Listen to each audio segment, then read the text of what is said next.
relentless hum of innovation never sleeps, and neither did the man who revolutionized not just an industry but the very fabric of modern civilization itself. Henry Ford's autobiography stands as one of the most powerful testaments to what becomes possible when vision meets determination, when practical wisdom combines with bold action, and when service to humanity becomes the driving force behind enterprise. This is not merely the story of how one man built a business empire. It's a masterclass in principles that can transform any endeavor, any life, any dream into tangible reality that serves millions. What makes this work so extraordinary is its raw authenticity and practical wisdom. Ford doesn't speak from ivory towers or theoretical frameworks. He speaks from the factory floor, from years of hands-on experimentation, from countless failures transformed into stepping stones towards success.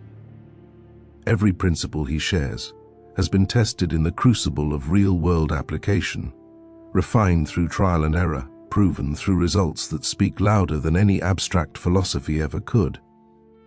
This is wisdom earned through doing, through building, through persistent engagement with the challenges of bringing revolutionary ideas into concrete existence.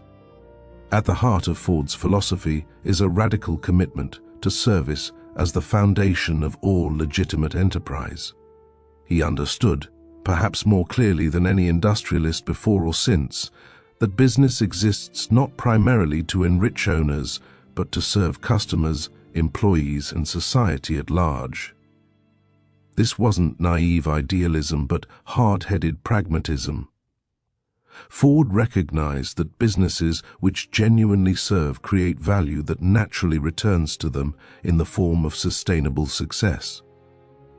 When you focus on making the best possible product at the lowest possible price, when you pay workers well enough that they can afford what they produce, when you continuously improve to benefit everyone involved, success becomes almost inevitable.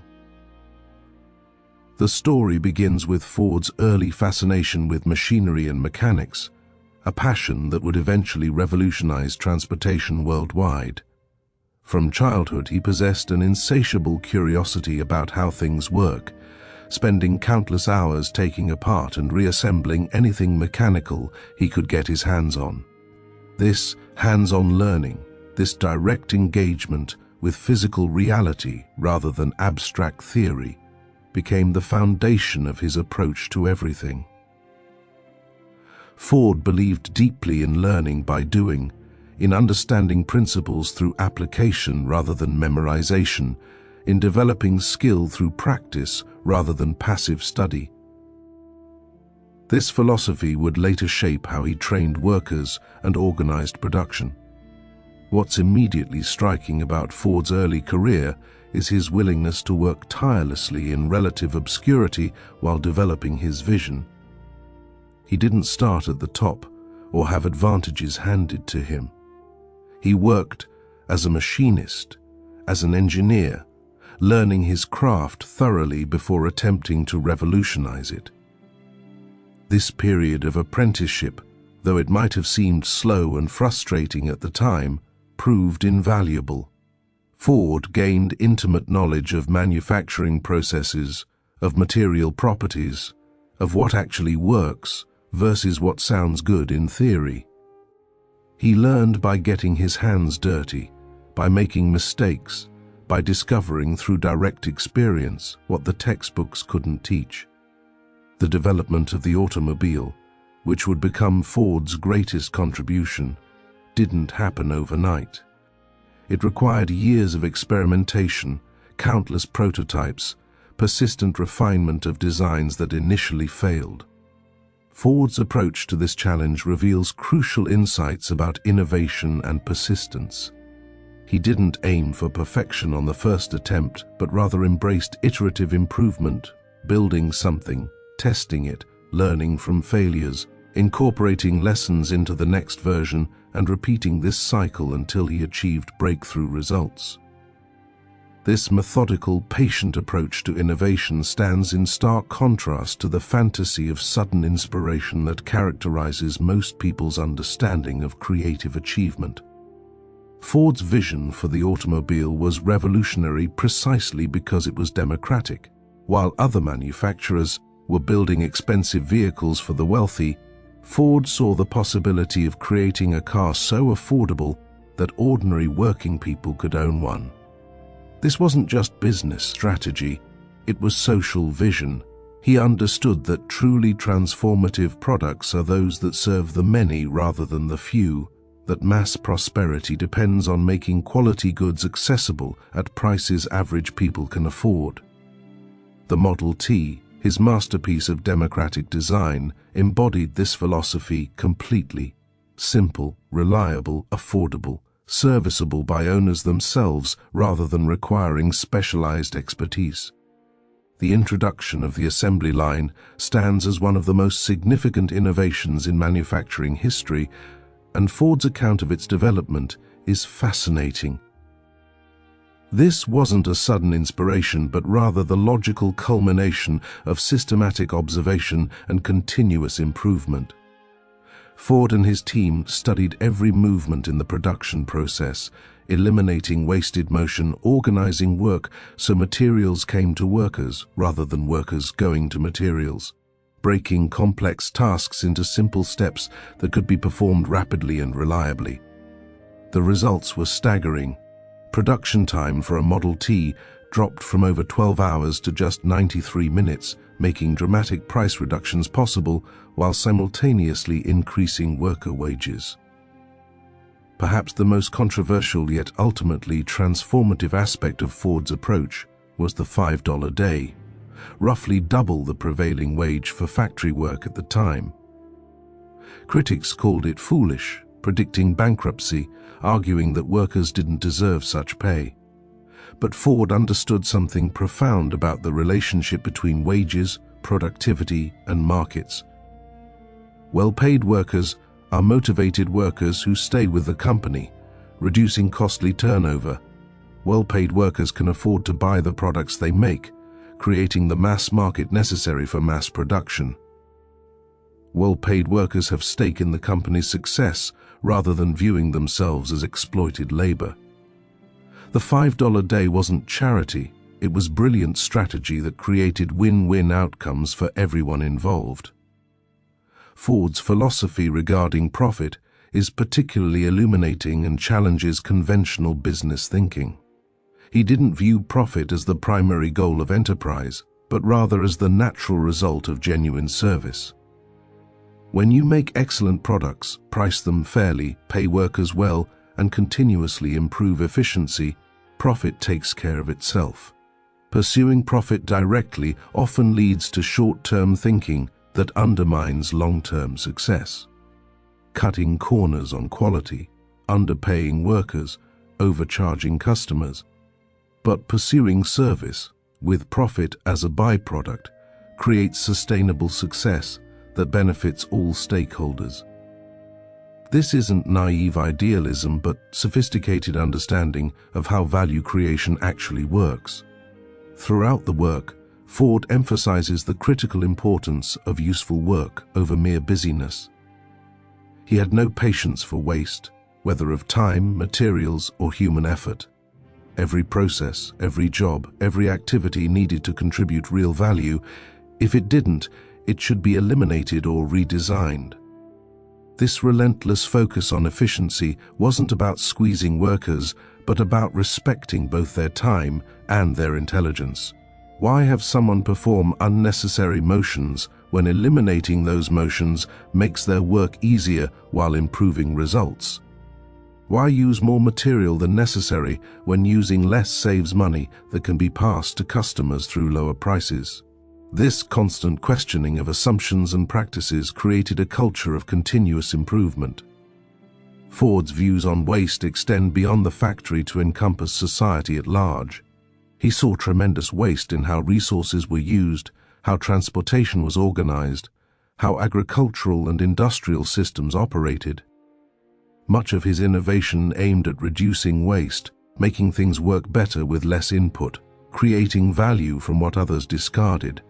This resourcefulness, born partly from his farm upbringing where nothing could be wasted, became a defining characteristic of his approach to manufacturing. The saying that Ford used every part of the pig except the squeal captures this mentality perfectly. Every scrap of material found useful application rather than being thrown away. The relationship between simplicity and effectiveness receives extensive treatment in Ford's philosophy. He believed that the best solutions are usually the simplest. That complexity often masks confused thinking rather than sophisticated understanding. The Model T exemplified this principle. Few parts, straightforward design, easy to repair, built to last. This simplicity wasn't because Ford couldn't build more complicated vehicles. It was because he understood that unnecessary complexity adds cost, creates more points of failure, and makes maintenance difficult. The same principle applied to business operations. Simple, clear systems that everyone understands work better than elaborate schemes that confuse people and create opportunities for error. Ford's account of overcoming obstacles and opposition is particularly inspiring for anyone pursuing unconventional paths. He faced constant skepticism, criticism, and active resistance from those invested in the status quo. Financial experts told him his business model would fail. Competitors scoffed at his focus on a single model when conventional wisdom suggested variety. Labor activists criticized him despite paying the highest wages in the industry. Ford's response to opposition was neither defensive nor aggressive, but rather calmly persistent. He focused on results rather than arguments, let his success speak for itself, and refused to be diverted from his vision by those who couldn't see what he saw. This unshakable conviction, grounded in direct experience and clear thinking rather than stubbornness, enabled breakthrough achievement that resistance might otherwise have prevented. The discussion of standardization and its benefits challenges the modern assumption that customization and variety are always superior to uniformity. Ford's decision to offer the Model T in any color customers wanted, as long as it was black, is often cited as an example of inflexibility. But Ford explains the logic clearly. Focusing on one model in one color allowed efficiencies of scale that made the car affordable for millions who otherwise couldn't own automobiles. Would those millions have preferred the option of choosing colors while being unable to afford any car at all? The trade-off was clear, and Ford chose democratization over customization. As production efficiency increased, variety could be added, but in the early stages, standardization was the key to accessibility. Ford's views on borrowing and debt are particularly countercultural and worthy of serious consideration. He built his business without significant debt, preferring to grow organically from profits rather than through borrowed capital. This wasn't because he couldn't access loans, but because he believed debt creates pressure that often leads to poor decisions. When you owe money, you're working partly for creditors rather than solely for customers and your mission. Debt can force short-term thinking and compromise on quality to meet payment schedules. Building from earnings, though slower initially, creates freedom and allows focus on long-term value creation rather than short-term financial maneuvering. This perspective challenges the modern assumption that growth necessarily requires leverage. The treatment of workers in Ford's philosophy is remarkably progressive for its time and relevant for ours. He understood that people are not interchangeable parts or mere costs to be minimized, but rather the source of all value creation in any enterprise. Treating workers well, paying them fairly, ensuring safe conditions, providing opportunities for advancement, respecting their dignity, isn't just ethical, it's strategic. Satisfied workers are productive workers. Workers who see fair treatment are loyal workers. Workers with stake in success contribute ideas and effort beyond minimum requirements. The companies that view labor as enemy to be suppressed rather than ally to be engaged create adversarial relationships that undermine everyone's success. Ford's account of technological advancement and its relationship to human welfare is nuanced and thought-provoking. He wasn't a blind techno-optimist who believed machines automatically improve life, nor was he a pessimist who feared technological unemployment. His view was that technology properly applied reduces drudgery, increases productivity, and ultimately creates more and better jobs than it displaces. The key phrase is properly applied, technology in service of genuine needs rather than artificial wants, technology that enhances human capability rather than replacing human judgment, technology that's accessible rather than restricted to elites. The automobile itself demonstrated this principle. Yes, it displaced some jobs in horse-related industries, but it created vastly more jobs in manufacturing, sales, service, road building, and countless other sectors, while simultaneously improving life quality for millions. The relationship between character and success received significant attention throughout Ford's narrative. He believed deeply that integrity, honesty, fair dealing, and genuine service to others aren't just nice ideals, but practical necessities for lasting achievement. Shortcuts might produce quick gains, but they undermine the relationships and reputation necessary for sustainable success. Ford's own reputation for fair dealing, for standing behind his products, for treating all people with respect regardless of status, became one of his greatest assets. People trusted Ford products because they trusted the man and company behind them. This trust couldn't be purchased or manufactured through advertising. It had to be earned through consistent demonstration of worthy character. Ford's philosophy regarding problems and obstacles is wonderfully empowering. He didn't view problems as disasters or obstacles as reasons to quit, but rather as information about what needs to be adjusted. Every difficulty encountered in manufacturing, every customer complaint, every failure in a prototype, all were valuable feedback that guided improvement. This perspective transforms challenge from threat into opportunity, from something that proves inadequacy into something that reveals the path forward.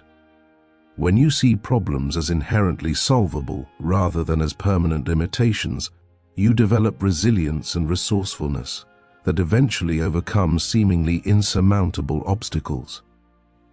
Ford's entire career demonstrates this principle. Every challenge met and overcome, every problem solved, every barrier pushed through until breakthrough emerged.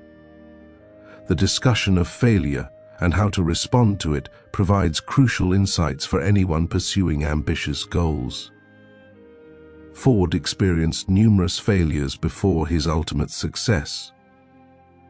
Failed businesses, prototypes that didn't work, ideas that proved impractical, but he never viewed these failures as final verdicts on his capability or vision.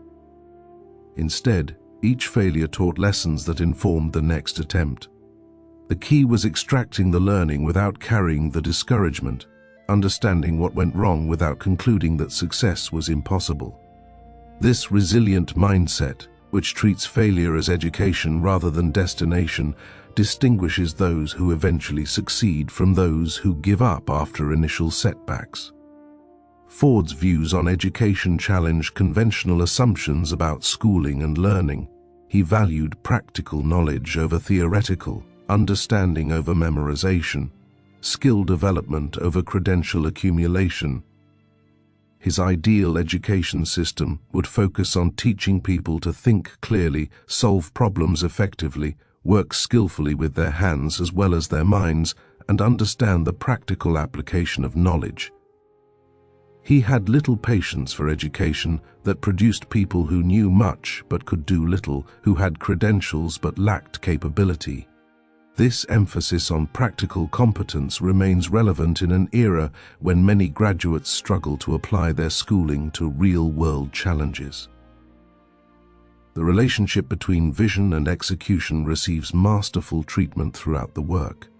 Ford shows how vision without execution is mere fantasy, while execution without vision is mere busyness.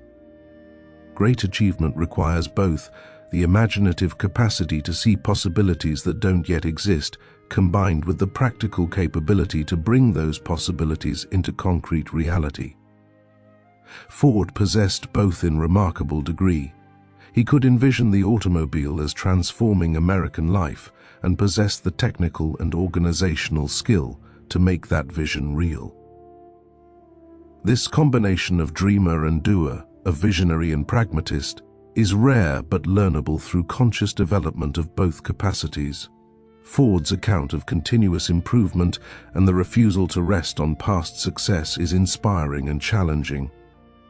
Even as the Model T achieved unprecedented success, Ford and his team continued seeking improvements in manufacturing processes, in vehicle design, in business operations, in every aspect of the enterprise.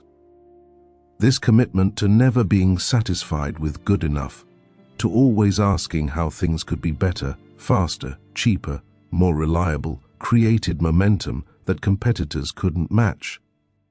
The moment you decide you've arrived, that your current approach is adequate, you begin the process of obsolescence. Markets change, technologies advance, competitors innovate, and standing still means falling behind. The discussion of fear and how it constrains both individuals and organizations is particularly insightful. Ford recognized that fear of failure, of criticism, of losing what you have, of trying something new, is perhaps the greatest obstacle to achievement. Fear makes people conservative when boldness is needed, makes them defend old ways when innovation is required, makes them play not to lose, rather than playing to win. Ford's own fearlessness, his willingness to bet everything on his vision, his comfort with taking calculated risks, enabled achievements that more cautious people could never have accomplished. This doesn't mean reckless gambling, but rather the courage to act decisively despite uncertainty, to trust your judgment and vision enough to commit fully to pursuing them.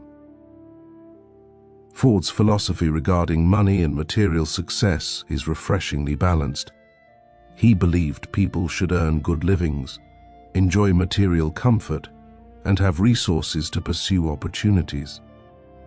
But he also believed that money isn't the ultimate measure of worth or success, that service and contribution matter more than accumulation, that character transcends wealth. Ford himself remained relatively modest in lifestyle despite enormous wealth, viewing money primarily as a tool for enabling further service and innovation, rather than as an end in itself. This perspective prevented the corruption and complacency that wealth often brings, keeping him focused on purposes larger than personal enrichment, the treatment of competition, and how Ford approached rivals in the marketplace reveals sophisticated strategic thinking. Rather than obsessing over competitors or trying to destroy them, Ford focused primarily on serving customers better than anyone else. If he made the best product at the best price, customers would choose him regardless of what competitors did. This customer-centric rather than competitor-centric approach freed tremendous energy for productive improvement rather than defensive positioning. It also shaped how he viewed the market, not as a fixed pie where his gain required others' loss, but as an expandable whole where creating genuine value grows the entire economy, benefiting all participants, including competitors. Ford's account of dealing with success and prosperity without losing the values and practices that created them offers wisdom particularly relevant for anyone who achieves goals. Success creates dangers that failure doesn't: complacency, arrogance, loss of connection with customers and workers, bureaucracy that stifles innovation, defensive protection of status quo rather than continued improvement. Ford remained vigilant against these temptations, maintaining the same hands-on engagement, the same relentless focus on improvement, the same commitment to service that characterized his early struggles. This prevented the pattern common in many successful enterprises of growing large, comfortable, and eventually obsolete. The discussion of purpose and meaning in work goes beyond material considerations to touch something deeper in human nature. Ford believed that people need more than wages to be truly satisfied. They need to feel their work matters, that they're contributing to something worthwhile, that their efforts serve purposes beyond mere survival. This understanding shaped how he communicated with workers and organized the company. People weren't just assembling cars, they were transforming American life, making mobility accessible to millions, participating in an enterprise that mattered. This sense of meaningful contribution energized effort and loyalty in ways that wages alone, however generous, could never achieve. Ford's views on simplicity extend to lifestyle and personal habits. Despite enormous wealth, he maintained relatively simple tastes and habits, avoiding the extravagance and display common among the wealthy of his era. This wasn't miserliness, but rather clarity about what actually contributes to satisfaction versus what merely signals status. Simple, quality things that serve genuine needs provide more lasting satisfaction than elaborate possessions acquired for show. This philosophy freed him from the trap of constantly needing more to maintain status or satisfy restless craving for novelty, allowing focus on purposes that genuinely mattered rather than endless consumption. The relationship between individual success and social benefit receives extensive treatment, with Ford arguing that these aren't contradictory but complementary. When individuals pursue success through genuine service, creating value for others rather than merely extracting it, their success naturally benefits society. The automobile industry Ford created employed millions, made transportation accessible to ordinary people, spawned entire ecosystems of related businesses, transformed geography and social patterns, all while making Ford himself wealthy. This wasn't exploitation but mutual benefit, the natural result of creating genuine value at scale. This perspective challenges both the individualism that ignores social context and the collectivism that views individual success with suspicion. Ford's treatment of mistakes and how organizations should handle them is remarkably mature and practical. He understood that mistakes are inevitable in any enterprise attempting innovation, that fear of mistakes leads to paralysis, and that the key isn't avoiding mistakes but learning from them quickly and thoroughly. Organizations that punish mistakes create cultures where people hide problems until they become catastrophic, where no one takes initiative because safety lies in doing nothing. Organizations that treat mistakes as learning opportunities create cultures of innovation where people feel safe to experiment, to try new approaches, to push boundaries. The difference in outcomes between these two approaches is enormous. The discussion of time management and how Ford organized his days provides practical insights for anyone seeking greater effectiveness. Despite running an enormous enterprise, Ford maintained focus on what mattered most, refusing to become buried in minutiae or distracted by things that didn't require his specific attention. He delegated extensively, empowered capable people to make decisions in their domains, and reserved his own attention for vision, strategy, and problems that genuinely needed his involvement. This disciplined focus multiplied his effectiveness, preventing the common trap of successful people who become so busy with consequences of success that they lose the focus that created success initially. Ford's views on government regulation and its relationship to business are nuanced, neither blindly pro-business nor reflexively anti-regulation. He believed good businesses don't need regulation because they naturally serve customers, workers, and society well. But he also recognized that not all businesses operate with such integrity, and that some regulation protects the public from exploitation. His ideal was businesses self-regulating through commitment to genuine service, making government intervention unnecessary. When businesses operate this way, everyone benefits.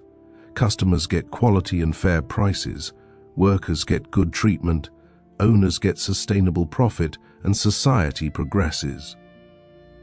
When they don't, regulation becomes necessary protection, though inevitably imperfect and often counterproductive. The relationship between experience and judgment receives attention throughout Ford's narrative. He valued judgment developed through direct experience far more than opinions formed through second-hand knowledge or abstract reasoning. Someone who's actually done something, who's encountered the real challenges and complexities, who's learned through trial and error what works and what doesn't, possesses understanding that no amount of study can replace.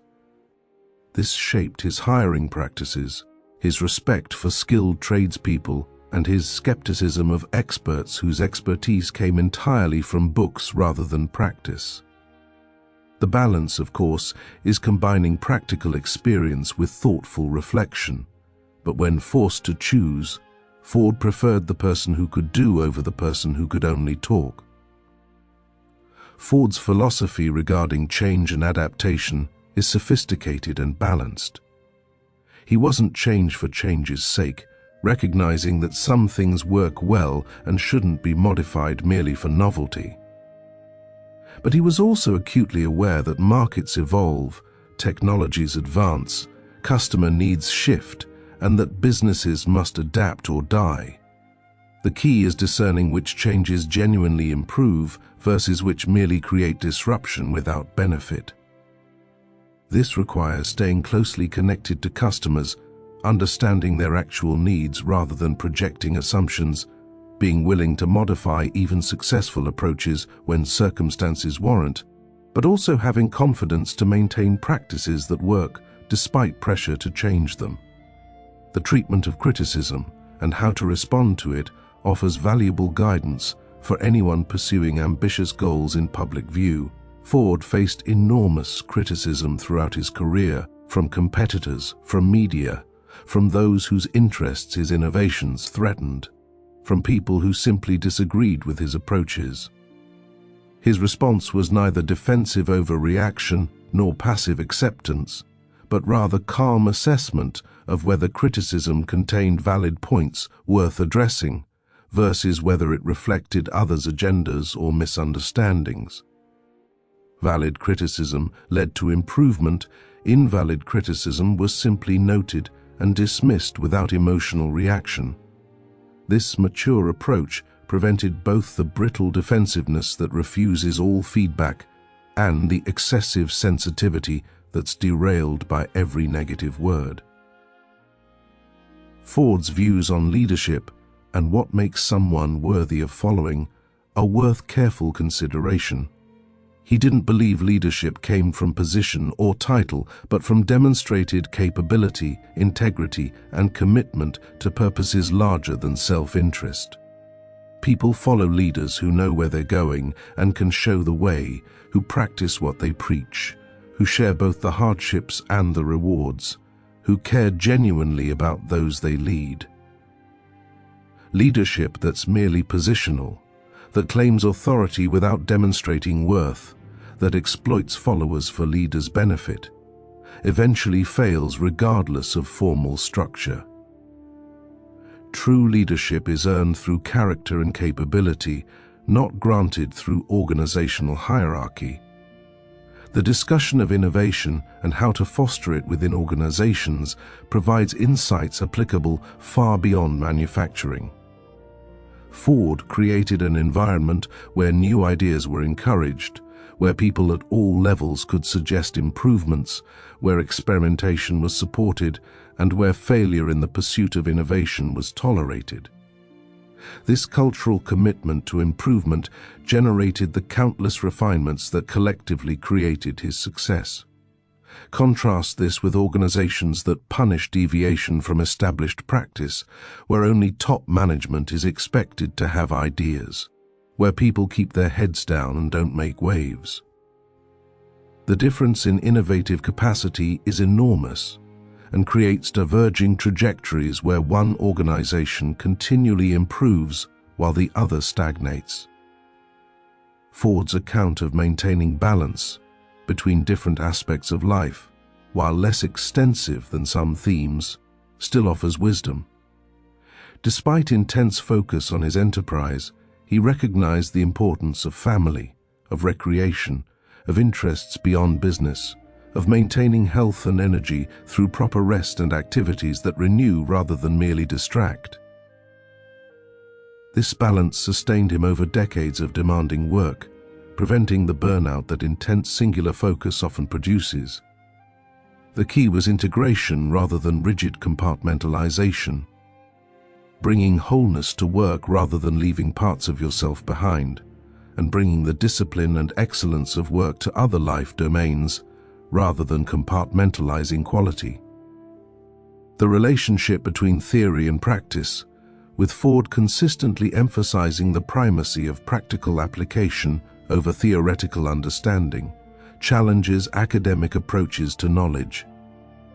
He believed you truly understand something only when you can successfully apply it, that theoretical knowledge untested by experience is unreliable, and that the best way to learn anything is through doing it.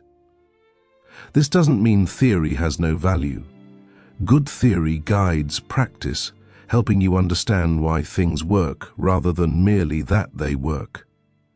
But theory divorced from application is sterile, while practice informed by thoughtful reflection is powerful. Ford embodied this integration, combining hands-on experience with reflective understanding of principles. Ford's philosophy regarding obstacles and limitations is powerfully empowering. He didn't accept that things couldn't be done simply because they'd never been done before, or because experts said they were impossible, or because conventional wisdom declared certain limitations permanent. His response to "that's impossible" was essentially, "let's try and see." This attitude led to breakthrough after breakthrough, solving problems that others had accepted as unsolvable. The automobile that ordinary people could afford seemed impossible until Ford made it real. The assembly line achieving massive efficiency gains seemed impossible until his team created it. The $5 day seemed impossible until he implemented it. Again and again, supposedly impossible obstacles yielded to determined, thoughtful effort. The treatment of wealth and its responsible use reflects Ford's conviction that success brings obligations, not just privileges. He believed those who gained wealth through business had responsibilities to use it productively, to reinvest in creating more value, to support worthy causes, to help others access opportunities. This wasn't advocating forcible redistribution, but voluntary stewardship, recognizing that wealth is temporary and that what you do with it matters more than how much you accumulate. Ford's various philanthropic efforts and his commitment to paying workers well exemplified this philosophy, viewing wealth as tool for enabling broader benefit rather than end in itself. Ford's views on persistence and determination in pursuing goals, while perhaps obvious, deserve emphasis because they're so commonly violated in practice. He understood that significant achievement requires sustained effort over extended periods, that initial enthusiasm inevitably wanes and must be replaced by disciplined commitment, that obstacles and setbacks are guaranteed and persistence through them is what separates success from failure. Many people start projects with great energy, but abandon them when difficulties arise or initial excitement fades. Ford's career demonstrates the power of steady persistence, of continuing to work toward goals day after day, year after year, regardless of obstacles or distractions, until vision becomes reality. The relationship between quality and price in Ford's philosophy challenges the assumption that low prices require compromised quality. He proved that through efficiency, through elimination of waste, through economies of scale, you can simultaneously improve quality and reduce prices.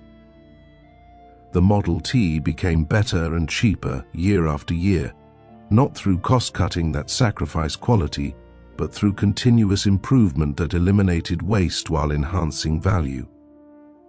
This virtuous cycle benefits everyone. Customers get better products at lower prices, workers keep jobs and get wages that enable them to afford products, business remains profitable and grows. This stands in stark contrast to the race-to-the-bottom mentality that reduces prices through quality compromise, benefiting no one in the long run. Ford's discussion of organization and how to structure enterprises for effectiveness rather than bureaucracy offers valuable guidance. He favored flat structures with clear responsibilities, direct communication without excessive hierarchy, decisions made by those closest to actual work rather than distant executives, and elimination of redundant positions that add cost without adding value. This created organizations that could respond quickly to challenges, where information flowed freely, where capable people had authority to make decisions, and where waste from bureaucracy was minimized. As organizations grow, they naturally tend toward bureaucracy. Fighting this tendency requires conscious, sustained effort to maintain effective structure. The treatment of reputation and how it's built and maintained emphasizes that reputation reflects reality rather than image management. Ford built extraordinary reputation not through advertising or public relations campaigns, but through consistently delivering quality products, treating people fairly, standing behind commitments, and conducting business with integrity. This genuine foundation of trustworthiness proved far more valuable and durable than any manufactured image could be. When your reputation is earned rather than constructed, it withstands challenges and criticism because it's rooted in demonstrable reality. This principle applies to individuals as much as to companies. Your reputation is ultimately what you actually do repeatedly, not what you claim or what others say about you. Ford's philosophy regarding luck and its role in success is refreshingly pragmatic. He acknowledged that circumstances influence outcomes, that timing matters, that some factors lie beyond anyone's control. But he also emphasized that luck favors the prepared, the persistent, the alert to opportunity. Most so-called luck is actually the intersection of preparation with opportunity, of being ready when circumstances align, of recognizing and seizing possibilities that others miss. By working diligently, staying alert to opportunities, preparing thoroughly, and persisting through setbacks, you position yourself to benefit when fortune smiles. Those who wait passively for luck to strike rarely experience it. Those who create conditions that enable luck to find them experience it regularly. The discussion of focus and concentration on core purposes, avoiding distraction and mission drift, reflects Ford's understanding that excellence requires sustained attention. He resisted numerous opportunities to diversify into unrelated businesses, to chase trends, to pursue ventures merely because they seemed profitable. Instead, he maintained intense focus on automobiles, on making them better and more affordable, on perfecting manufacturing processes, on serving that market with excellence. This discipline of focus, of saying no to distractions however tempting, allowed depth of capability that scattered attention could never achieve. In an era of constant distraction and endless opportunity, this wisdom about focused persistence is perhaps more valuable than ever. Ford's treatment of human nature and what motivates people combines realism about limitations with optimism about capabilities.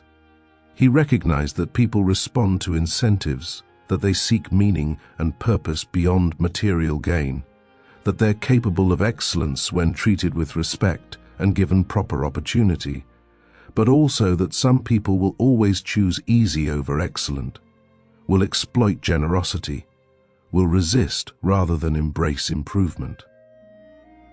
The key is creating systems that bring out the best in people while protecting against the worst, that reward excellence while not enabling exploitation, that maintain high standards while offering genuine opportunity.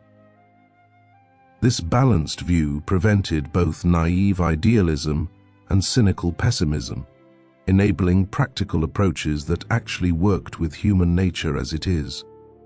The relationship between individual and team in Ford's philosophy recognizes that both matter.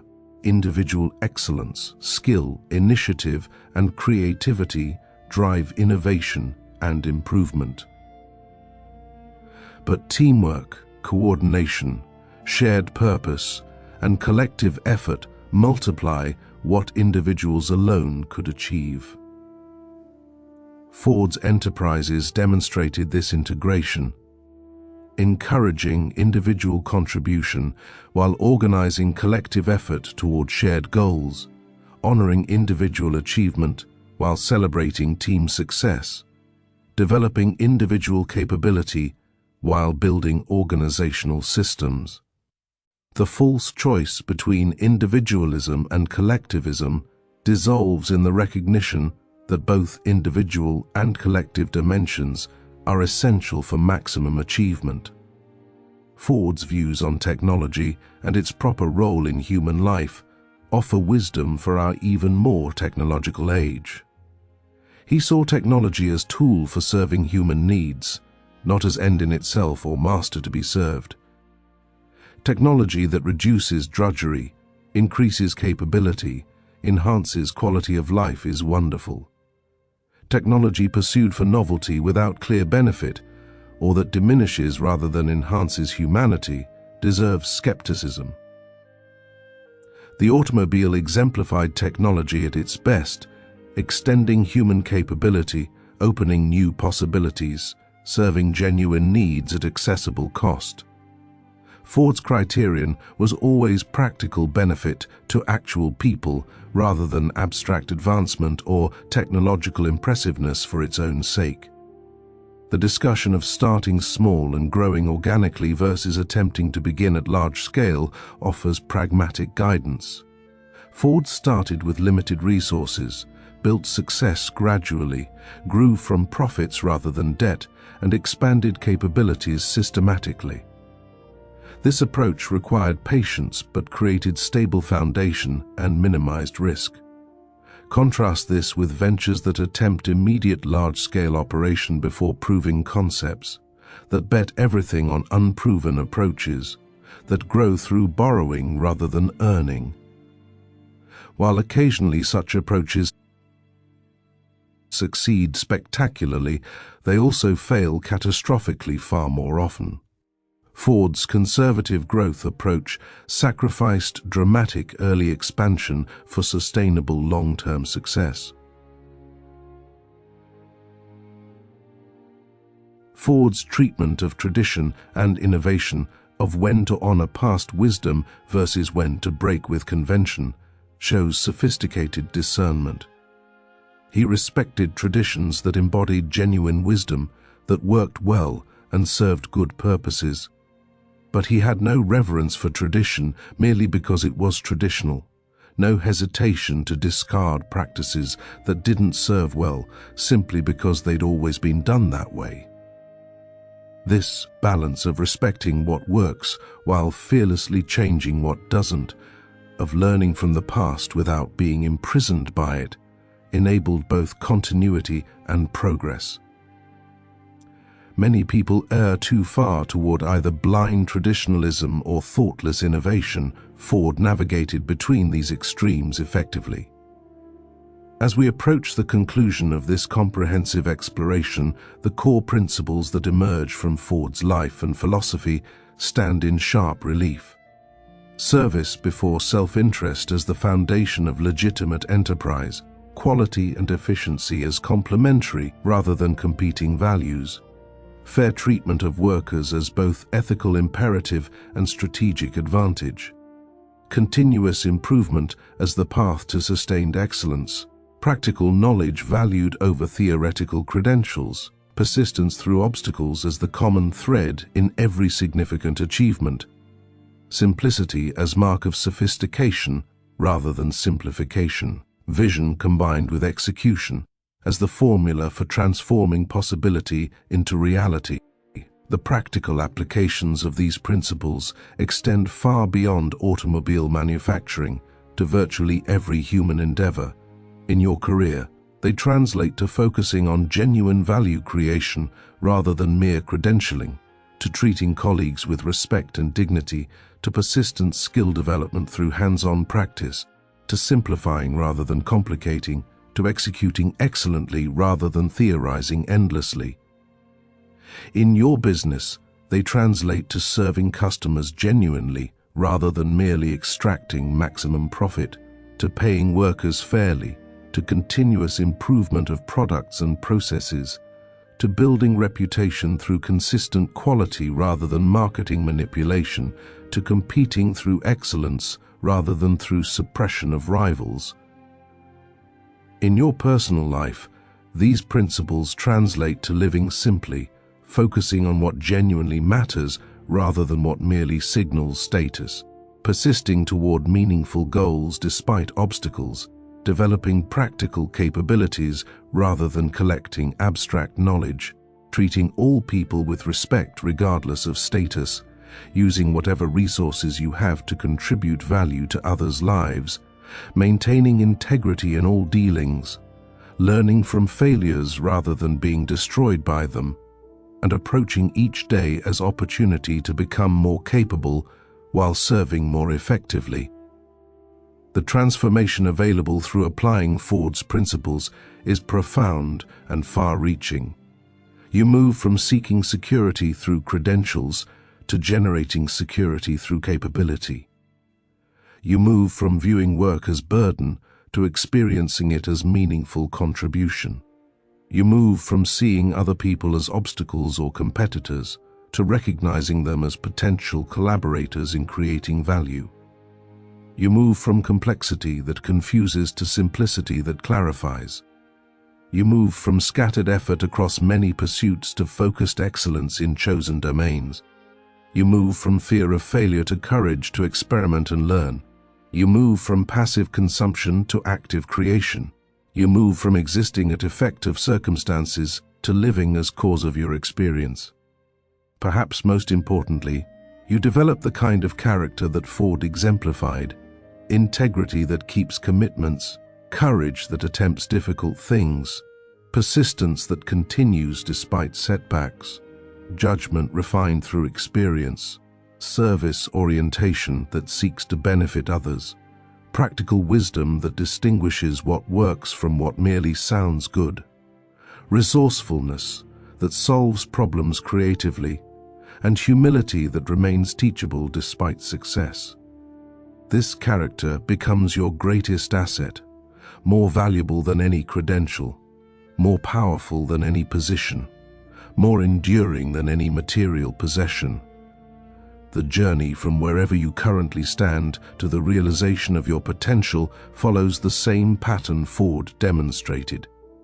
Start where you are with what you have. Develop practical skills through hands-on engagement rather than waiting until you feel fully prepared. Focus intensely on chosen domains rather than scattering attention across many possibilities.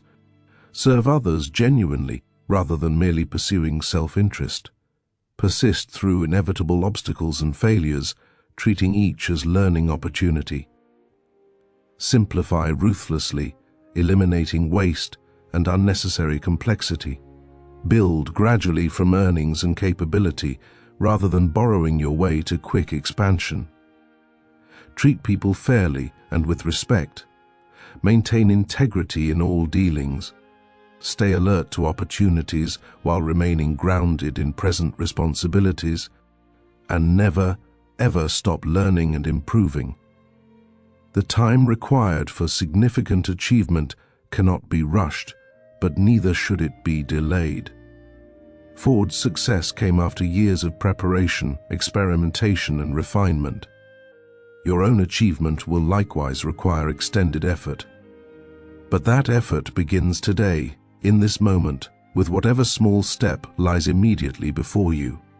The gap between where you are and where you could be closes one action at a time, one day at a time, through countless small decisions to do what serves your purpose rather than what merely feels easy.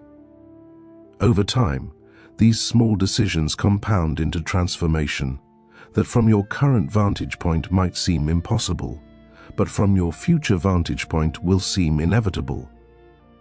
If this exploration has ignited something within you, if you recognize the power of these principles and feel called to apply them in your own life and work, I encourage you to begin immediately with concrete action. Don't let inspiration evaporate into mere good intention that never manifests as actual change. Choose one principle from Ford's philosophy that resonates most powerfully with you right now. Perhaps it's the commitment to serving others through your work. Perhaps it's the focus on continuous improvement. Perhaps it's the willingness to attempt what others declare impossible. Perhaps it's the emphasis on practical learning through doing rather than endless preparation. Whatever principle speaks to you most clearly, commit to applying it today, this week, this month, in concrete, measurable ways. Write down specifically what this application looks like in your context. If you're choosing service orientation, define exactly how you'll shift from extracting value to creating value in your current situation. If you're choosing continuous improvement, identify one process, one skill, one approach you'll systematically refine. If you're choosing courage to attempt the difficult, name the specific challenge you've been avoiding and commit to beginning despite fear or uncertainty.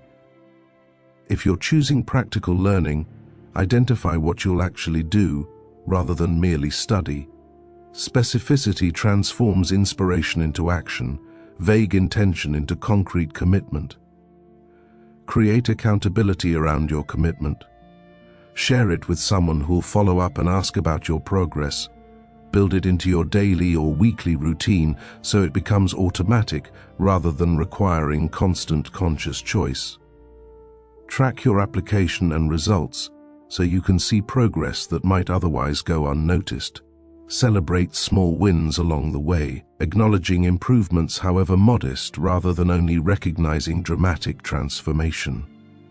This consistent application, this daily choice to live by principles rather than default to unconscious patterns, gradually builds the character and capability that enables extraordinary achievement. Remember that Ford's success came not from occasional heroic effort, but from consistent application of sound principles over extended time. The assembly line wasn't invented in a flash of insight, but developed through countless small refinements. The Model T wasn't designed in isolation, but evolved through systematic learning from earlier failures. The $5 day wasn't an impulsive gesture, but a calculated strategy based on understanding of human nature and economic reality. Every achievement traced back to patient, persistent application of clear principles. Your own achievements will follow the same pattern, building from today's choices through tomorrow's consistency into next year's results that seem remarkable only to those who didn't witness the daily work that created them. Ford's life demonstrates that ordinary people can achieve extraordinary outcomes when they combine clear purpose with practical wisdom, when they persist through obstacles rather than being stopped by them, when they focus intensely on chosen domains rather than scattering attention, when they serve genuinely rather than merely extracting, when they learn continuously from both success and failure. You possess these same capacities, dormant perhaps but present, waiting for your decision to develop them through consistent practice. The sleeping giant within you, to borrow the metaphor from our earlier discussion, responds to the same principles that awakened Ford's potential: clear purpose, practical engagement, persistent effort, service orientation, continuous learning. The obstacles you'll face are real, but not insurmountable. Criticism will come, let it inform without deflecting you. Setbacks will occur, treat them as education. Resources will seem inadequate, start with what you have. Knowledge will feel incomplete, learn through doing. Support may be limited, proceed anyway with those who do believe. Time will feel short, use it purposefully rather than waiting for more. Circumstances will be imperfect, begin despite imperfection. These obstacles stopped Ford no more than they need stop you. What distinguished him wasn't absence of difficulties, but presence of determination to persist through them, to find ways around or through whatever barriers arose, to continue moving forward when others would have quit. The impact you can create through applying these principles extends beyond your individual success to touch countless others. When you build something of genuine value, you serve not just immediate customers, but entire ecosystems that develop around your contribution. When you treat people fairly and with respect, you model an approach that ripples outward, influencing how those people treat others. When you persist through obstacles, you demonstrate what's possible, inspiring others to attempt their own difficult goals. When you live with integrity, you strengthen the social fabric that enables trust and cooperation. Your personal development serves the collective good, just as Ford's personal achievement served millions who gained mobility, employment, and improved quality of life through his enterprise. The legacy you leave, the contribution that outlasts your lifetime, develops through the same daily choices that build your character and capability. Ford's legacy wasn't planned as a separate project from his daily work. It emerged naturally from consistently applying sound principles in service of worthy purposes. Your legacy will develop the same way, not through grand gestures divorced from daily life, but through the cumulative impact of how you show up each day, how you treat people, what you create, how you solve problems, what you stand for. Focus on living well today, on serving excellently now, on learning and improving continuously, and the legacy takes care of itself. As we conclude this comprehensive exploration of Henry Ford's life, work, and philosophy, the invitation before you is clear and compelling. These aren't just historical facts about an industrialist from a previous era. These are living principles that remain as relevant and powerful today as when Ford applied them to revolutionize transportation and manufacturing. The question isn't whether these principles work. Ford's success, and the success of countless others who've applied similar approaches, demonstrates they work remarkably well. The question is whether you'll apply them, whether you'll move from knowing to doing, from admiring to embodying, from reading about achievement to actually achieving. The world needs what you're capable of becoming and contributing when you develop your potential fully. There are problems waiting for your solutions, people who need what you can create, contributions only you can make because of your unique combination of experiences, capabilities, and perspective. But that potential remains dormant until you choose to develop it through consistent application of principles like those Ford demonstrated. Your choice to begin that development, to commit to the daily work of becoming more capable while serving more effectively, matters not just to you, but to everyone whose life your developed capabilities will eventually touch. So make that choice. Decide today that you'll no longer live by default, drifting wherever circumstances push you, but instead will live by design, consciously applying principles that create the life and contribution you envision. Decide that you'll start where you are, rather than waiting for perfect conditions, that you'll learn through doing, rather than endless preparation, that you'll persist through obstacles rather than being stopped by them, that you'll serve genuinely rather than merely extract, that you'll focus intensely rather than scatter attention, that you'll maintain integrity regardless of temptation or pressure, that you'll treat all people with dignity and respect, that you'll continuously improve rather than settling for adequate. This decision, followed by daily choices that align with it, changes everything. Not instantly. Significant achievement requires extended effort. But gradually, cumulatively, undeniably, you'll notice yourself becoming more capable, more confident, more effective, more satisfied. You'll look back after months and years of consistent application and barely recognize the person you were when you started. You'll have developed capabilities that currently seem beyond reach.